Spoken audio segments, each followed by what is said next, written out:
Hey guys, and welcome back to World of Tanks with Captain Jack Barbosa.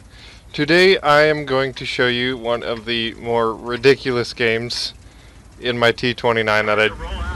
Actually, this happened, English. This happened today, and I was very happy with the result.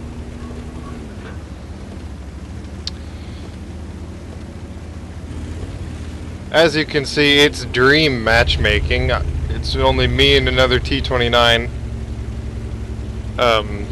as tier 7s, then it's tier 6 5s, and well, I guess we have 2 tier 4s.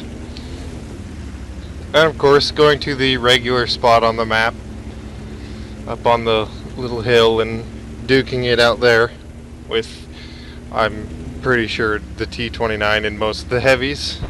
And as you can see to the left, we have a Chafee. And, you know, RNGesus said yes, and so I managed to hit that. And then the other Chafee comes along. So, you know, there's their tier 5 scout platoon, and 300 damage for free, so, you know, not bad.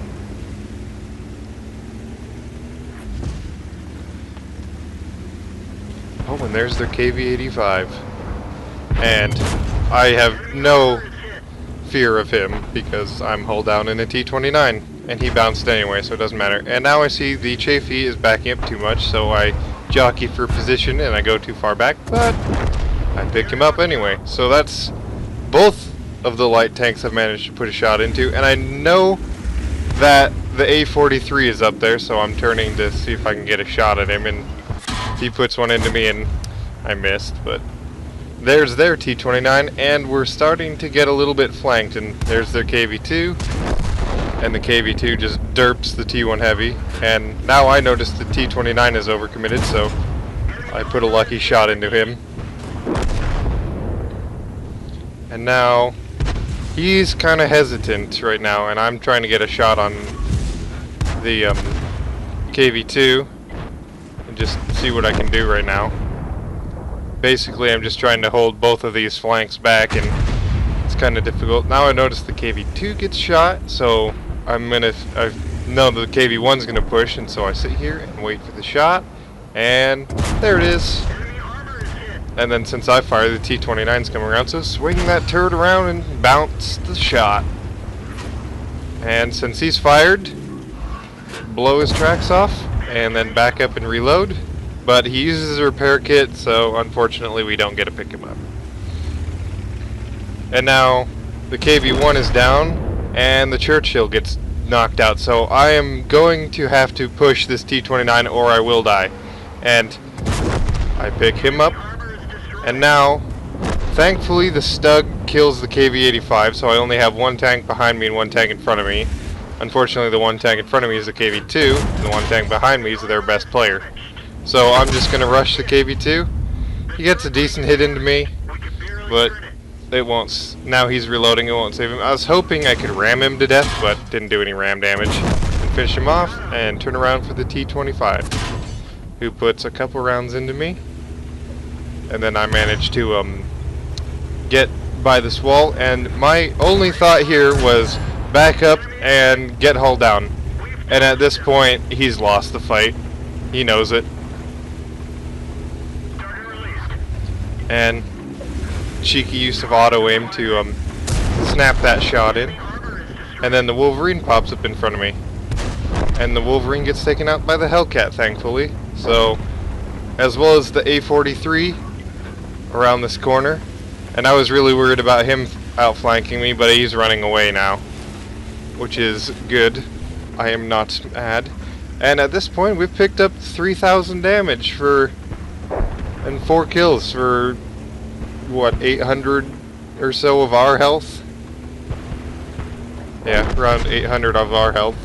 But we still have a bit to go, and I'm kind of worried about the KV-1 that was base camping, but then I look over there and physics fail, he's on his side. So I completely forget about him and just let him do his thing, because he can't shoot me even if he wanted to.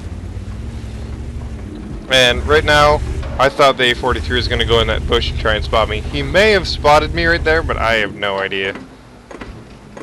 Like, right around here, and then ran away, but I don't know. I didn't spot him. I probably sat there longer than I could have, but I give up right around now. And then decide, you know what, that KV-1's is free damage, why the hell not? And I pick him up. And then as I'm going over here, the A43 overcommits and falls down and rips his track off, which is really good for me. So I shoot him, and then give him a little love tap and rip his other track off, and then the Hellcat kills him, so picking up a nice little bit of assistance damage here. And VK, Panzer 3K decides to try and get a taste of my booty, but I give him a taste of my 105mm gun. And now all that's left is the AT2, and he was last spotted in J8, and guess where he is? Right where he was last spotted, so basically now I'm just trying to push myself over 4k damage, and there we go. There's over 4,000 damage, and the Hellcat almost had a physics fail. And he can't even he can't even kill me, so pick him up, and that puts me at just over 41,000. Damn! 4,100 damage. So let's go take a look at the post-game stats for you guys. And here are the post-battle results screens. Sorry if I sound different. I had my allergies kick up, and it's a different day because I thought I recorded this, but I didn't. Sorry. Anyway, as you can see, ace tanker, high caliber, obviously, Top Gun, obviously, and a steel wall, unsurprisingly as well. Top of the team for damage, and I calculated this out last time I thought I recorded this, and turns out that everyone else on the team combined only did like 100 or so more damage than I did.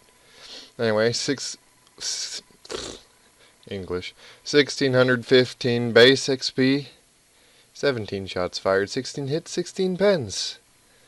And I received 15 hits and blocked 1,230 with my armor, which would give me the steel wall, obviously. Yep, and here's that.